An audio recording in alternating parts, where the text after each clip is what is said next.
So the polls have been wrong going into New Hampshire primaries before. They can be wrong. They especially have trouble catching late-breaking developments. Yeah. So something like a candidate who has a great debate right before the election, someone who has a big gaffe the day before the election, those sorts of things aren't the sorts of things that show up in polling. Yeah, I certainly remember in 2000, the real breakout campaign I ran for John McCain here. I mean, no poll had him in the lead consistently. The whole primary was actually a little earlier then than it is now, and we came out of the holidays, and all of a sudden we had this great outcome, 19-point win out of nowhere.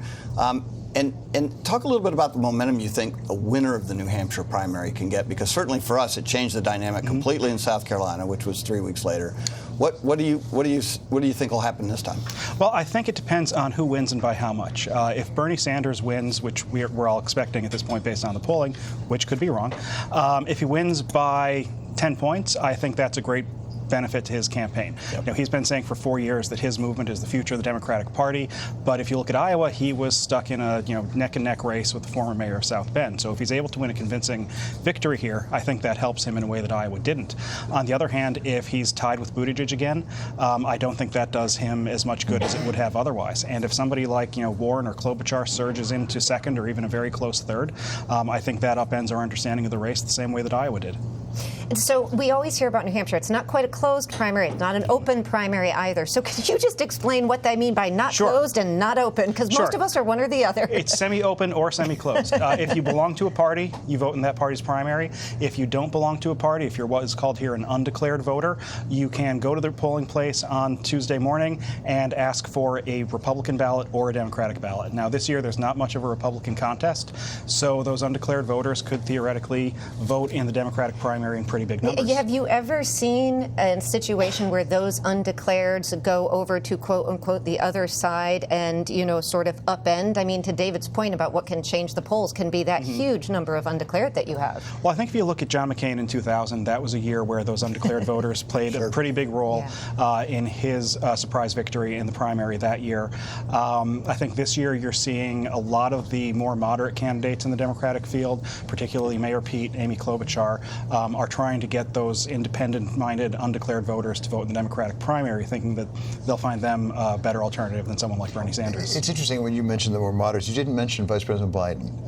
Was that on purpose? No, I just had, there's only so much time. Because one of the questions right now is what happens with Vice President Biden here, who had been the front runner preemptively, for most of the race so far, and now all of a sudden he's struggling. Yeah, well, I mean, he has had a really tough time in Iowa. He placed, I think, 4th or 5th place in a state that he had hoped to do much better than that in. I think he's tried to do a bit of a reset with his campaign. He was off the campaign trail doing debate prep and trying to figure out a new message for his campaign. I think he had a pretty good night on Friday at the debate at St. Anselm.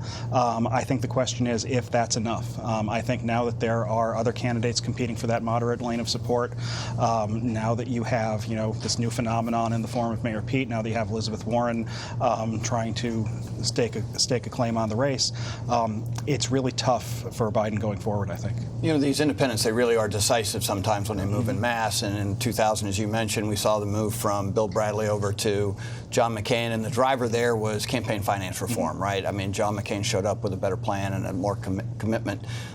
Is there any particular issue that you're seeing within the independents particularly that might drive them toward a certain candidate? I don't know that there is one in particular this year. I think it's more a question of, you have these independent, undeclared voters. Many of them are not Trump supporters. They're the folks who would have voted for, a John McCain in past primaries, that sort of thing. But they're not ready to get on board with a Bernie Sanders. They're not necessarily even going to support an Elizabeth Warren. So I think for them, trying to boost one of the more centrist, mainstream options in the Democratic primary is pretty appealing to them. But I don't know that any one of those has a particular claim to those voters. One thing we didn't talk a lot about out of Iowa was the number of young people who voted. And, of course, the millennial generation is the biggest voting bloc now in American history. Are you seeing that? I mean, your students are now Generation Z, I guess, but are you seeing that with the young people here in New Hampshire, at least on the Democratic side, but even the Republican, that they are going to be turning out in larger numbers than they usually do? I don't know. I mean, getting young people to vote is just about the hardest thing that a campaign can try to do. If you have a first-time voter, they've never registered before, They might not be sure where to vote. New Hampshire's voting laws at the moment are a bit confusing for an 18 to 21-year-old who's never cast a ballot before. But I think that, as you said, they do have large numbers. I think even a small increase could really benefit the candidate that they favor, which in this case is probably Sanders. So let me put you on the spot. As you said, sometimes the polls have been wrong because of some late breaking news. Can be a debate, can be an appearance, something else.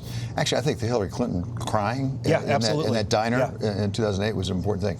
Looking at it right now, today, do you see any developments like that might move it one way or the other for one or more of these candidates? Well, one thing that happened over the weekend was a late-breaking negative attack from the Biden campaign on Pete Buttigieg. And on the one hand, when you're behind, you go after the person who's ahead of you. But I think that particular attack just might not be a good fit with the image people have of Joe Biden, and I'm not sure that that's going to help him in the way he was hoping. So you think that could react negatively? I think there could be a boomerang, sort of a backlash effect from that. But do you agree with that, Rick? Because to put you on the spot, you sort of believe politics is a contact sport. You got to go after people. Yeah, look, negative advertising works, right? The reason people use it, especially if they're in a jam like Biden is to try and dig out of that hole. The reality is this campaign to date has been pretty much void of any negativity. So not only is it a pretty negative ad, but it's also one of the very first ones. And so people in New Hampshire, they are pretty sophisticated. As you know, it's a very activist population. And so they will probably take a look at this and decide for themselves whether or not they think Biden has overstepped with this ad. We have had instances in New Hampshire where ads have reacted negatively to the campaign and put them up. So it could be along that line. I think there's so little information about Mayor Pete Buttigieg out there that they may see this as informative, right? And the contrast on vice president versus mayor is a legitimate contrast. So I would say right now for Biden, this is probably the only option he has left.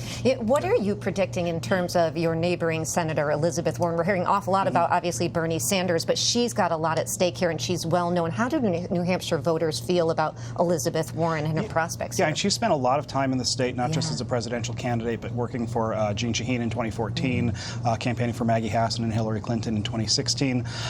She's built a large organization here. She has a lot of people on staff, a lot of volunteers. Her rallies this week have apparently been very large, very energetic.